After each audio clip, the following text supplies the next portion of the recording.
Happy? Fabulous.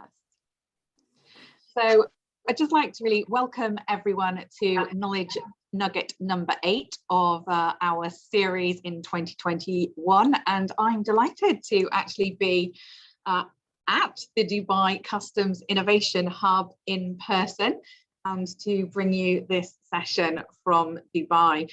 Dubai Customs are one of our most decorated accreditation organizations, and if they succeed today, we'll have hit 12 consecutive years at Platinum accreditation with ideasUK. So I am going to hand over to the guys to talk you through how they have really made innovation part of their culture in Dubai Customs. But before I do that, I just wanted to bring your attention to our conference this year, which has just been launched and is available for you all to register. We're actually bringing you a virtual conference this year, and we've got different themes for different days. So on Tuesday, we're looking at innovating at speed and how we've really pivoted with COVID and the innovations and the speed of innovation that has driven. On the Wednesday, we'll be looking at sustaining innovation. So how do we really do more for less in this kind of day and age? And also on Thursday, we're going to be focusing on you as an innovation champion. Sometimes it can be pretty tough running an innovation program, and actually it's your ability to really engage and motivate others that makes a program successful.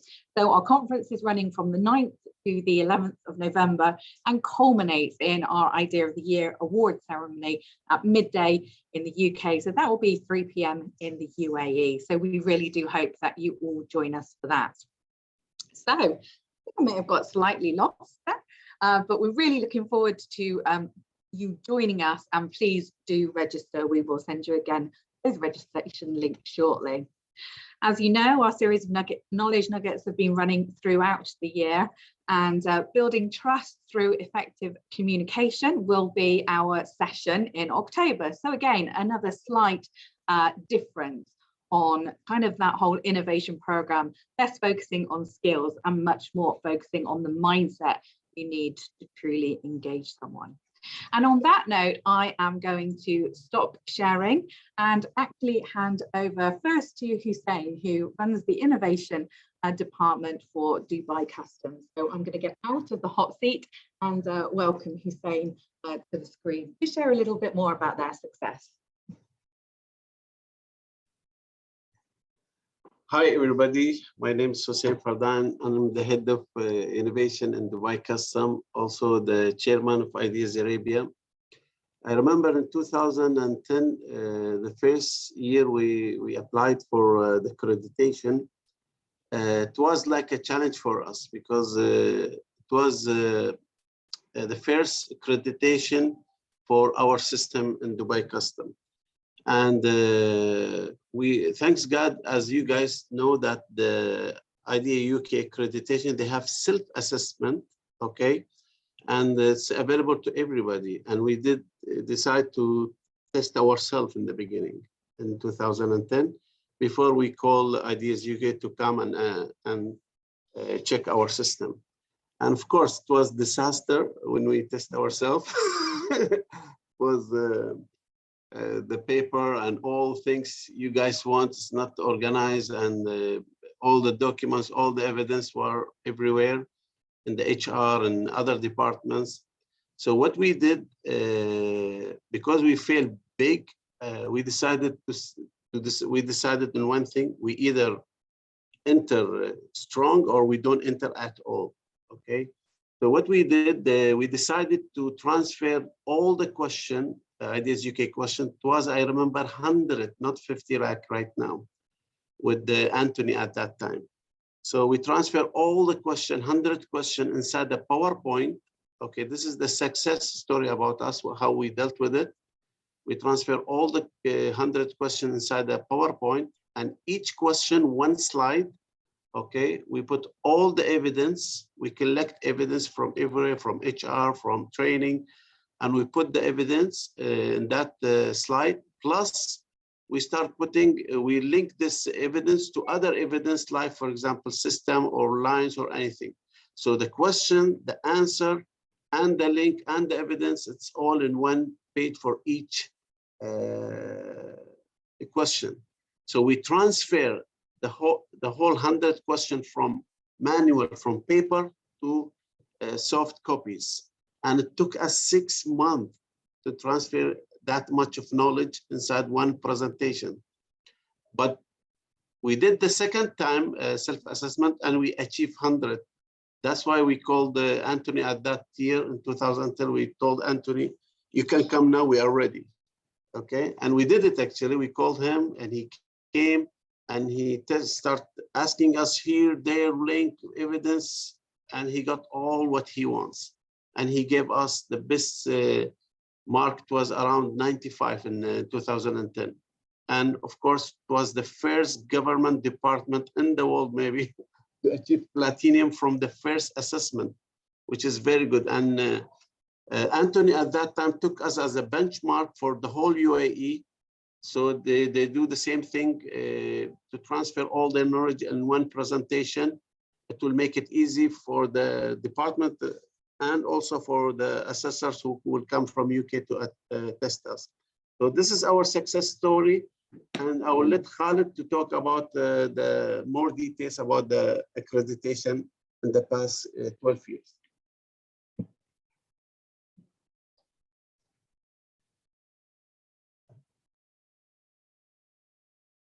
Hello, everybody. My name is Khalid. I'm from the Innovation Center of Dubai Customs. Glad to be with you here today. So as Hussein mentioned, we've been getting great results for the accreditation. And that's due mainly to two things.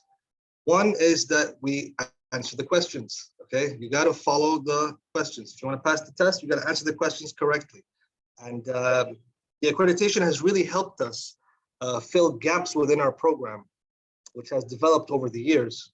And the second part is making sure, because ideasUK is about innovation in the workplace.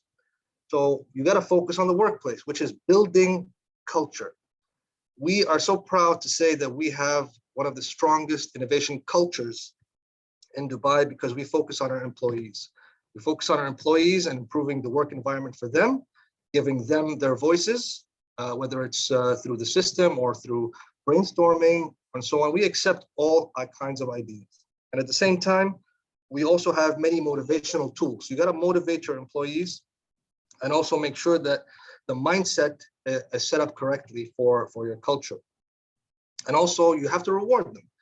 Obviously around the world, rewarding mechanisms differ. Here we use monetary rewards as part of the process, and that's a great incentive. It helps people to get incentivized and motivated to submit ideas. So building the culture is for the first part of the foundation. The second part of the foundation is management belief. That is critical. Sure, you might have a strong culture, but if your management is not invested in the innovation process or the innovation journey, then you're not really going to get anywhere because approvals go through them, budgeting goes through them, support goes through them. So they have to have that belief in innovation and their employees. And you do that by focusing on motivational aspects of motivation. And like we were talking about today, is mindset adjustment. If you have the correct mindset, you will be open to improving your innovation journey. You have to have the mindset, which comes through, of course, motivation. Motivation is important. Each country, each organization around the world has their ways of motivating.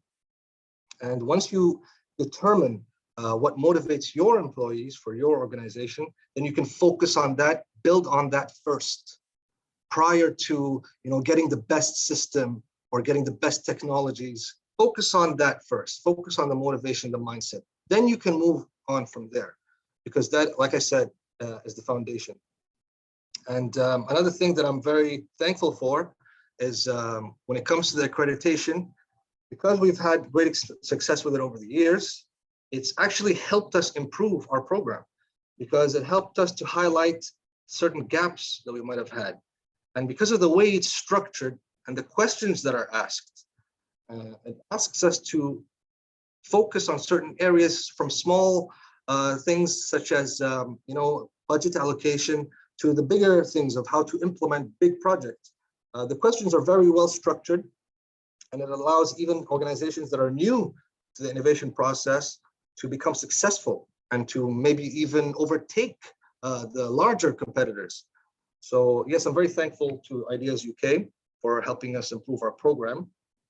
And it's helped us to come up with new ways to innovate, such as this year, we're launching the Innovation League. We've launched the Innovation League, which is a new way to brainstorm and come up with ideas for the entire organization.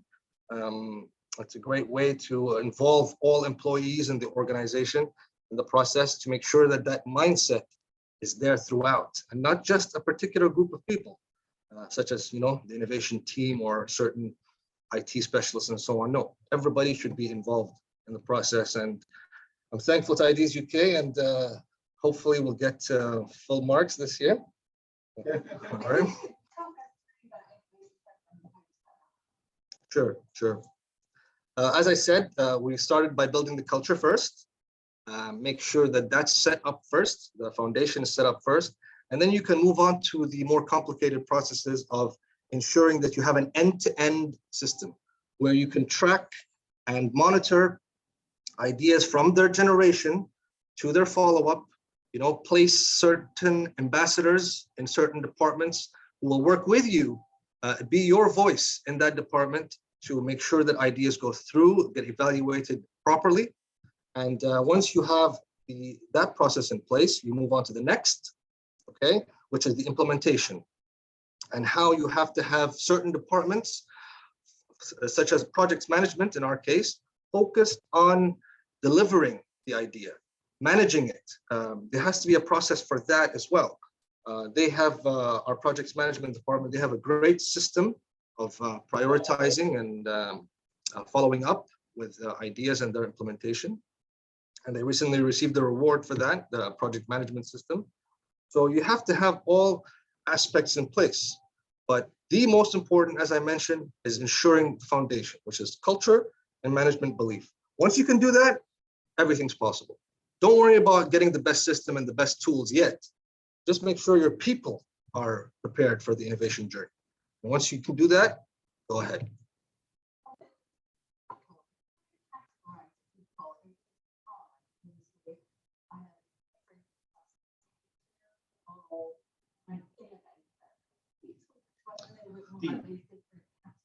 Yes, it's part of the Innovation League as well, where we set up team, we structured the team for each person who's participating in the league. The Innovation League is like a football league. We have teams who compete with each other to solve challenges. And at the end, there's a qualifier stage, a final stage, and there's a winning idea. So each team has a certain structure. And we've classified different positions and roles based on a little criteria that we use. So what do you need to have in your team? You need to have, first of all, someone who's established as an innovator, someone who has, let's say, innovations of his own. Then you have to have someone who has passion for innovation, someone who's passionate about the process. He's important. And then we've added someone who's also just as important. We call him the disruptor. Okay, he's a disruptive thinker. He usually doesn't go along well. He doesn't play well with others, and he usually takes people out of their comfort zone. You need these guys these days because there's so many disruptive technologies and innovations around the world. That there's disrupting conventional business, and it's usually these people, these disruptors, who are coming up with these ideas. So you have to have this person in your team as well, because he's going to give you that disruptive or breakthrough innovation. He'll tell people, no, why are you doing it this way? Let's do it this way, or let's use this technology, or let's do that. So he's going to take people out of their comfort zone, and you need to take people out of their comfort zone, especially in a corporation or corporate work environment, because it's comfort zones. So you got to take them out of that, and the disruptor helps with that. And another member of that team should also be someone who's young and has potential. You've seen things from this guy before. He has an innovative way of thinking. Include him in your team as well. And then finally, as I mentioned, our program, the way we deal with innovation management, idea management, is that we have what we call innovation ambassadors. And these are the actual evaluators of the ideas that we have in different departments, each person handling his core business, evaluating ideas, and they deal directly with us. So that's another person that you have to have in the team. And that's what makes the teams in the Innovation League so strong.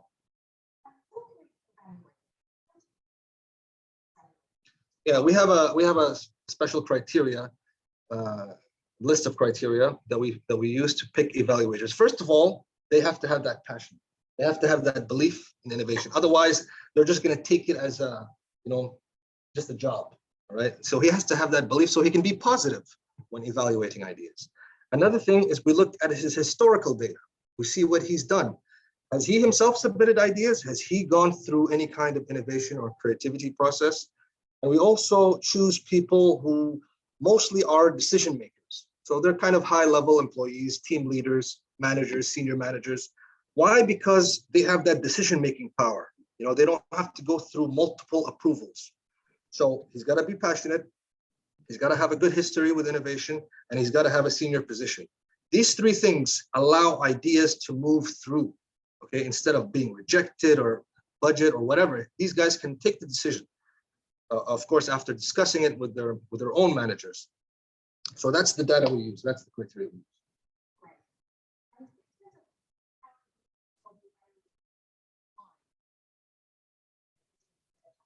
Of course. So another thing is to ensure that they have time is we speak to their managers. Okay, first of all, we have it in our methodology. So it's set in stone that any ambassador or evaluator has to have the appropriate time to evaluate ideas. There's a specific allocation of time for him in his tasks to evaluate ideas. So it's part of our policy. Second, we ensure that the manager approves that. If the manager doesn't approve that, then we just don't do it because he's got to have that time. He can't give the proper evaluation if he doesn't have the right time. So we make sure his manager is approving.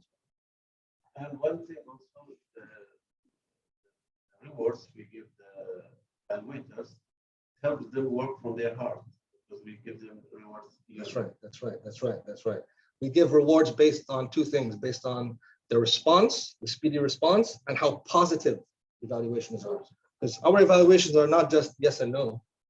There are evaluators who go ahead and say, give it a little more and say, this is why we approve your idea, or this is why your idea is not feasible at the current time. They give that little extra because they know they're receiving a reward, number one, but also based on the three criteria I mentioned. Yeah.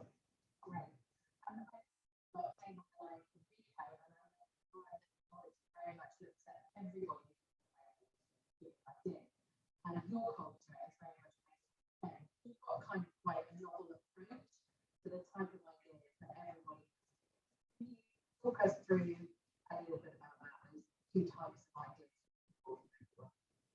This is the new approach from our director. Right. Yes. It's announced in 2021. He decided that he started with himself. The director general started with himself. That he's supposed to have two big ideas yearly as a goal for the director general. And the director general, of course, if we have two ideas, one just an idea to improve, the other one, it has to be related to value, to money. Revenue generation, yes. Revenue generation. So because of the director, he put these two goals for himself. It should be escalated to the other managers, like the vice president or directors or myself as a section head and our employees.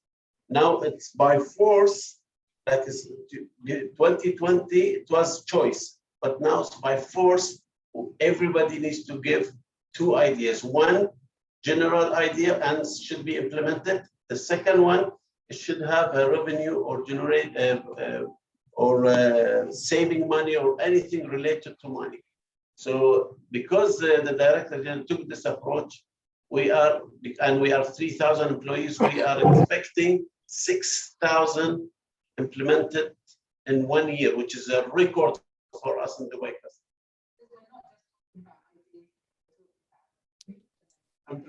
Implemented ideas. It affects the manager's appraisal. and his position in the organization. So he's going to have to work hard, okay, to come up with ideas that generate revenue and another idea that's innovative. It doesn't have to be revenue generation, but there have to be two innovative ideas. So he's going to have to work hard. You know, having at least double 6,000 ideas to get the right number of food idea. I was obviously concerned about the level of work. So how does you're going to manage all of those extra ideas? Of course, I have the magic team. Of course. Okay, but the thing, thanks God, we are using the government system, which is the open innovation platform, can handle millions of ideas yearly, from not only from Dubai custom, from all over Dubai. That's why the system limitation and all these things, it sounds big, but because we filter around 100 idea daily or 50 or something like that, it's not too much when it comes to the end of the year. Now also we have the Innovation League itself. The Innovation League, we might generate more than 3,000 ideas just from the workshop, because the whole year started in February until the end of this year. So in both systems, the league and the Innovation League and our systems, it will make the whole Dubai custom just day and night thinking about putting something new or improving something or solving a challenge, because the Innovation League is about solving challenges. And another thing that's going to help us manage this large quantity of ideas are the ambassadors I just talked about, because they deal directly with us and chosen by us with their manager's approval. They're given the time. They are passionate about innovation. They will help us also manage the ideas throughout the league, as they have been helping us previously through the systems. So they're there as well to help us manage that large quantity.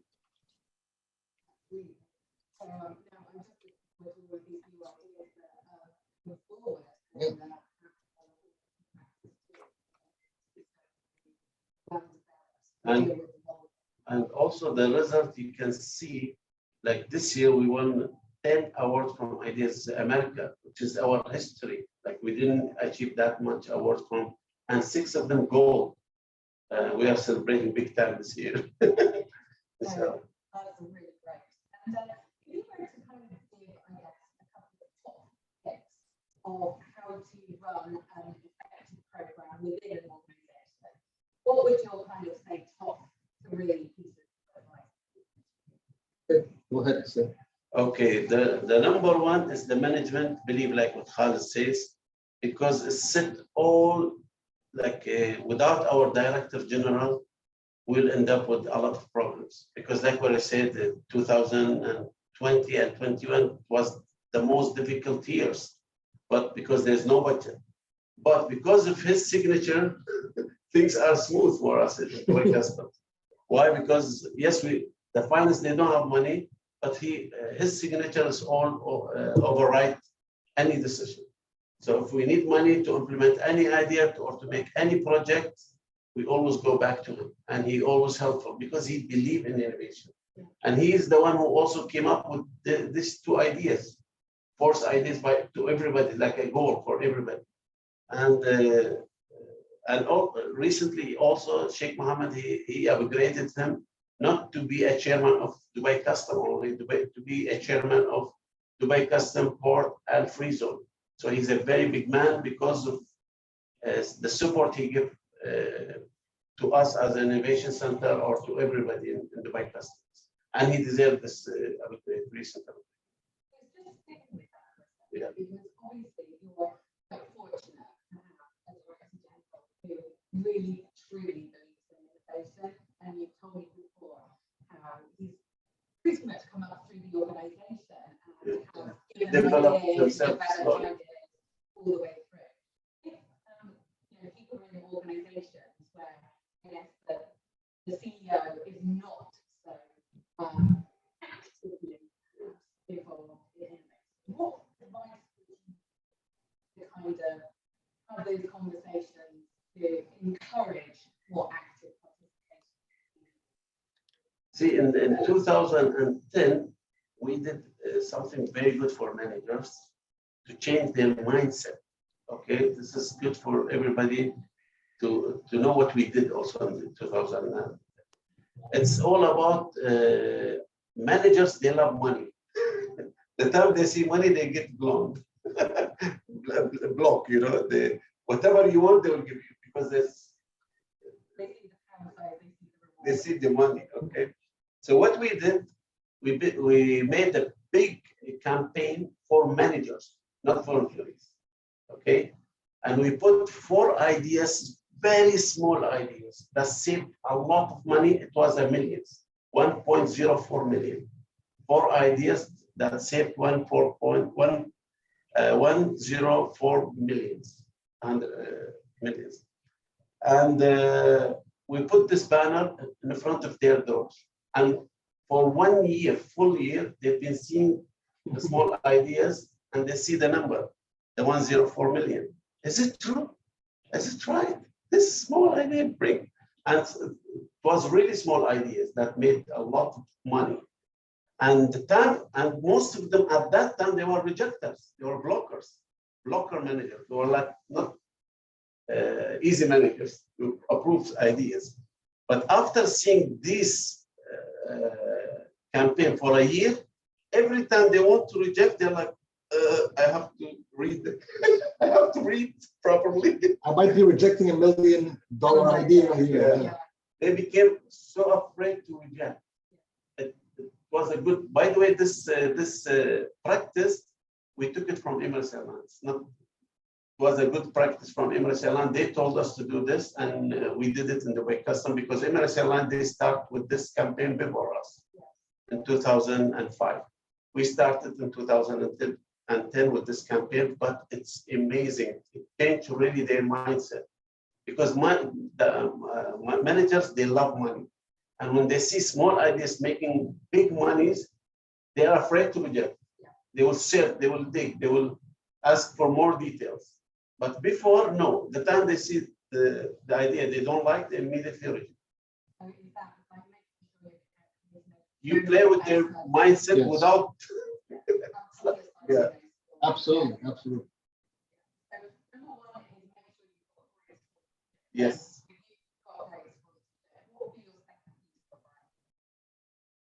The campaign, you have to do the campaign. The campaign is very important.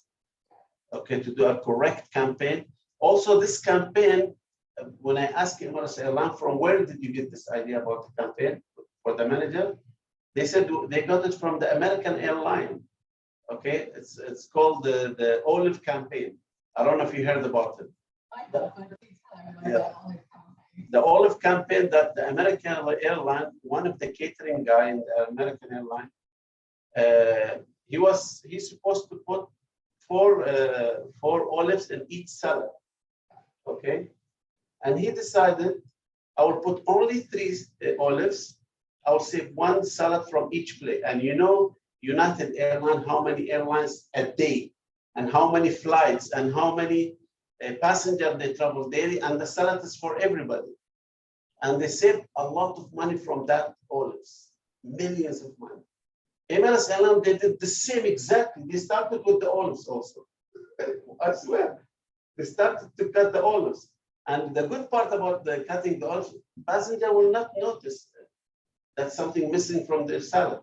Because yesterday it's 4, now it's 3 only. It's a very small idea, but the amount of money they saved is huge. So Emirates Airlines, what they did this, plus they put the big olives and they put plus 700 something million. It's more than Dubai custom even the value. 700 and something million for 1 year to their manager. So the manager, they start, oh my God, this olive, we can cut anything in the aircraft. They start cutting a lot of things and saving a lot of money. Even that, I remember the duty-free book, it was this big, very, very fat book. And they decided if we make it small, first we'll save money in printing. Second, it's lightweight. And you know, in the aircraft, if you put something heavy, it's more consuming fuel. And they saved a lot of money from this, and also from the footrest. We are the first airline in the world to remove the footrest completely because it's very heavy and not use useful to the passengers, and they removed it completely. They saved also a lot of money. Lots of small ideas came from little employees, but all these ideas, the Emirates Airline, they did not take it and happy only with it. No, they show the managers how small ideas can really impact the airline. And that's the secret. And that's the secret to getting management belief. If you don't have it, is to show the impact.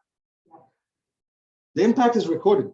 It's there somewhere in project management, in financing, budgeting, whatever. Show it. Once you show it and the managers see it, then they'll get that belief if they didn't have it before. So show the impact.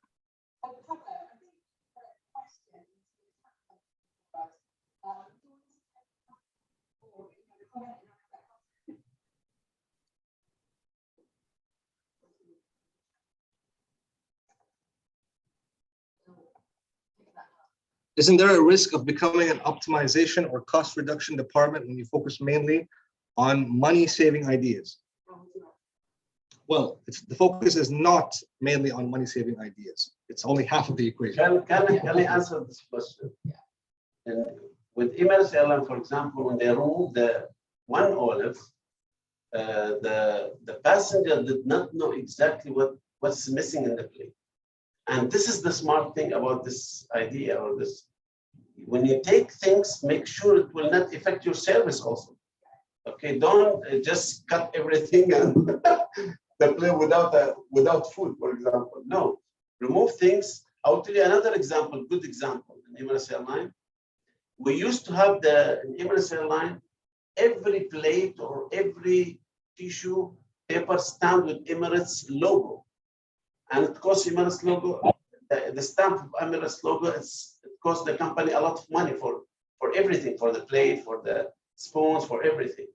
So they said, if we remove the logo, we'll save a lot of money, but it will affect our image, okay? So what they did, and they don't want to, they like the Emirates logo, but they like their image.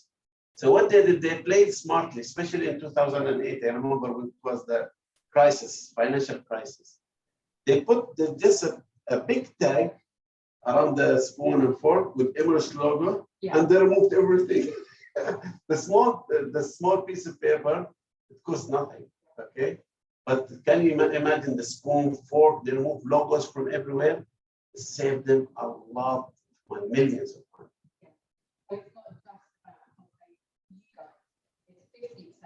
Yes, yes.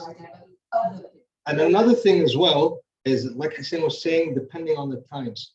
So because of COVID, because of the financial situation that the government is going through, there is a little bit of a focus on revenue generation and cost reduction. All right. So it came with the times. All right. And as we said, it's half of the equation. Okay. Not every single, not the whole focus is not just on cost reduction, but also revenue generation, innovative ideas, policies, innovative policies, innovative ways of doing things, technologies. So it's a more encompassing focus. If anybody's got any ideas for the guys at customs, you're welcome to pop them into chat, or please do meet yourselves and ask away. Certainly, while we wait for any questions to come in, you also kind of picking up on this idea that it's not all about understanding. You told me about the fact that your focus is also on well-being. Yes. Well-being for the employees. Yes, yes. Sure. And the inspiration for that actually came from you guys. In one of your conferences that we attended, one of your speakers, great speaker, okay, introduced to us the concept of innovating for well-being, a well-being economy specifically, how to create a well-being economy, focused on well-being, quality of life, so on, through innovation. We took that knowledge, okay, and we did improve, we changed our process here, our end-to-end process of doing things, to focus more on the well-being of the individual, the employee. Because if you have an individual who's happy, satisfied, healthy, mentally well, environment is great, he'll be more productive, he'll be more innovative. So fix the environment for him first, and his life, his quality of life. Your quality of life will improve as well as a result. Also, for example, the Innovation League, why we allow all challenges from all employees to participate in the Innovation League, because if we can solve small challenges and medium and big, of course, all the employees will be happy. Okay, and if they are happy at their work, their space, their air conditioning, for example, the carpet or anything, the whole Dubai custom, it's a happy place for him to work. Of course, he might transfer this happiness to his house, because when he reach house, he will talk positively about Dubai custom, and also to his friend outside. So it's not about just making the employees happy in his place, but the happiness in his place can be reflected on his wife, Absolutely, or yes. his father, or his mother, or his friend. And this is why the well-being target for us, to make sure that they don't have even the small challenges, and we have to solve the small challenges, and that's why we put it in the Innovation League. Yeah, the well-being mentality is reflected in the Innovation League, and what differentiates it from other similar type hackathons, okay, is that hackathons usually they're very concentrated and focused on big challenges. But we've accepted all kinds of challenges, even small work-related. I don't like my desk. All right, that's going to get affected in the overall productivity of that employee, the department, the organization, and so on. And like Hussein said, that fear or that uncomfort or whatever is going to be taken at home, and it'll have like this circular effect.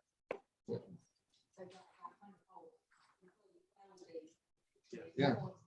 You made a great choice by bringing that speaker last time. I think it was 2019. Yeah. 2019.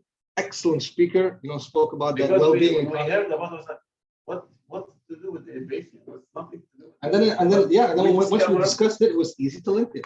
Yeah. It makes sense. It makes sense.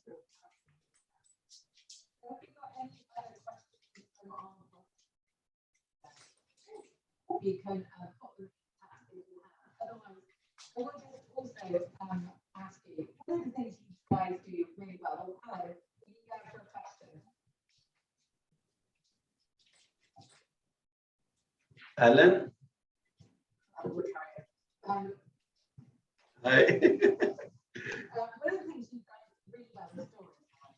Yes. So when somebody has an idea, and I think one of the ways you encourage everybody to get involved is actually when one of the leaders. Yeah. A success story. Yeah. Yes, storytelling is a great way to reach people. Once you get people invested into your story, they're more perceptive of information. Okay, so getting information across is most effective when it's in story form, narrative form.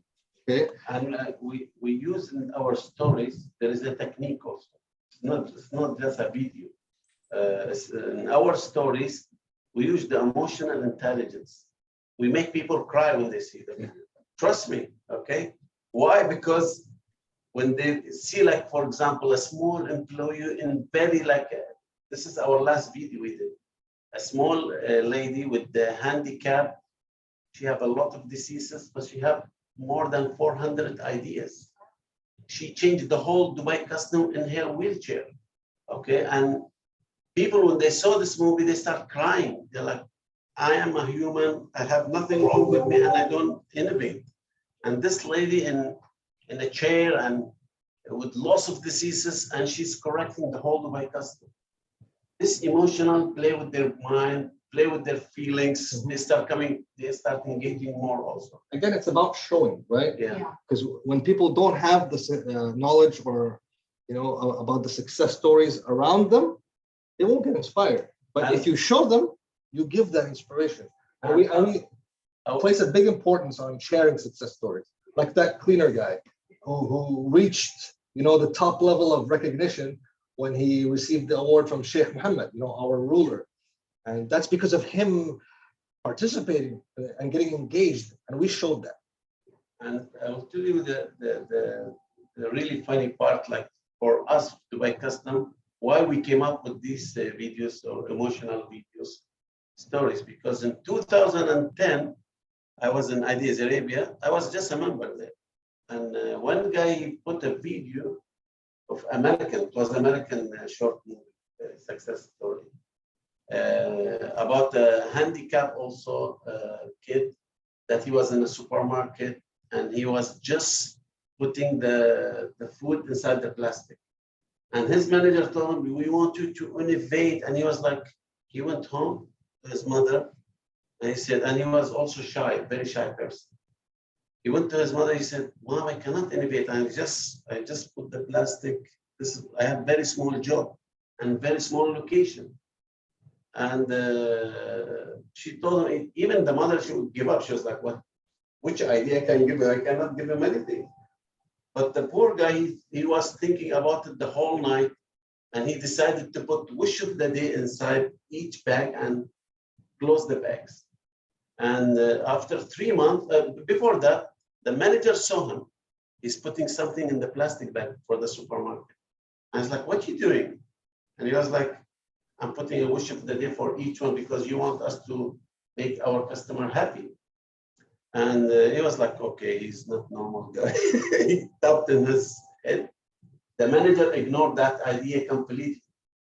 But after 3 months, the whole area, the whole neighborhood, waiting for their wishes and made a traffic on that guy's location. And the manager is like, oh, this cashier is good, this cashier is good. The other cashier is like, no, we want the guy behind the cashier. And he's like, wow, you're waiting a line just to see your wish of the day? He said, yes. And small ideas can affect everywhere. Now, this idea affected me because I saw it. I was almost about to cry there in the Ideas conference. I was like, of course, the conference finished, but I told Khalid after 7 years, this idea is not going out of my mind. 10 years or 7 years, still I remember that video. So let's create videos also on the way custom, and we start creating these. And they had a great effect. Videos. Yeah. Yeah. And that's another like testament to how important knowledge sharing is, right? Like the things he learned, the things I've learned, the things we've learned together from knowledge sharing venues, you know, like ideasUK. I think that on that note, the fact that even the smallest idea can make the biggest difference to people is a great note. Yes, yes. And I know Tad, as our innovation network partner for these knowledge nuggets, you guys are going to offer a free place at one of your innovation conferences or your 5-day innovation training. So Tad, I'm going to hand over to you for who the lucky winner is today.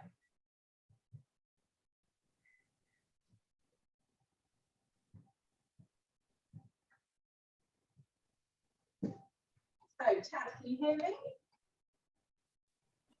Very, very faintly. Hi Tad, so who's the lucky winner today of the place on the training course? Okay, let me spin my wheel quickly. In the wheel, talking about success and how those smallest of ideas can create the biggest difference, and how important it is to knowledge share too. Yeah, chat, who's going to walk away with the amazing prize of a place on your 5-day course? My wheel says Pablo Oliveira Breza. Ah, Pablo from Abu Dhabi Ports. So Pablo, a place on the 5-day course is yours, and we will be in touch with more details of how to claim that prize. Thank you, Zina. And this is the first time I win something. Congratulations. Apart from, of course, you did win the overall idea of the year at the ideasUK 2020 awards as well. So you are pushing Dubai Customs absolutely all the way. So no, that's great. I'll be in touch with more details about that, Pablo. So congratulations. So thank you to everyone for joining us today. Thank you to Dubai Customs for sharing some of their secrets of their success. And I hope you will join us in October when we are very much focusing, as I say, on mindset and how trust and communication is critical for innovation and really engaging people. And then, of course, to our conference too in November. And I hope that you will all be joining us there too. So thank you once again. And thank you to the customs. The guys are waving to you. And look forward to seeing you all next month. Thanks a lot. Goodbye.